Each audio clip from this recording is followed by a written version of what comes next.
हसनाबाद येथील लोखंडी सळईसह आयशर चोरी प्रकरणातील आरोपींना 40 गावातून अटक.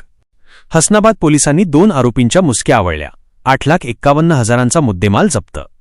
हसनाबाद जालना जिल्ह्यातील हसनाबाद येथील गुरुमाऊली ट्रेडर्स या दुकानासमोरून लोखंडी सळईने भरलेली आयशर गाडी अज्ञात चोरट्यांनी लंपास केली होती. या धाडसी चोरीचा छडा लावण्यात हसनाबाद पोलिसांना यश आले असून 40 गाव येथून 2 आरोपींना अटक करण्यात आली आहे.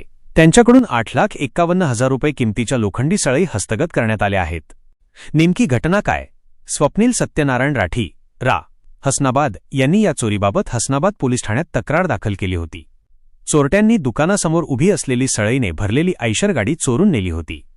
या प्रकरणी पोलिसांनी भारतीय न्यायसंहिता 2023 चे कलम 303(2) अन्वये गुन्हा दाखल केला होता. चोरीला गेलेल्या मालाची एकूण किंमत सळई व गाडी मिळून अंदाजे 16,59,163 रुपये इतकी होती. अशी झाली अटक. पोलीस उपनिरीक्षक सखा हरी तायडे आणि त्यांच्या पथकाने या गुन्ह्याचा तांत्रिक तपास सुरू केला. सीसीटीव्ही फुटेज आणि गोपनीय माहितीच्या आधारे तपासाची चक्रे फिरवत पोलीस 40 गाव जळगाव येथे पोहोचले. तेथून पोलिसांनी 2 जणांना ताब्यात घेतले. 1.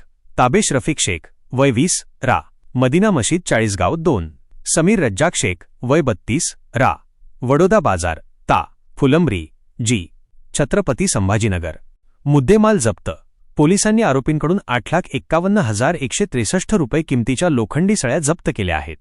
या कारवाईमुळे हसनाबाद परिसरात पोलिसांचे कौतुक होत आहे. ही कारवाई पोलीस अधीक्षक अजयकुमार बन्सल, अप्पर पोलीस अधीक्षक आयुष्य नोपाणी आणि स्थानिक गुन्हे शाखेचे पोलीस निरीक्षक पंकज जाधव यांच्या मार्गदर्शनाखाली करण्यात आली.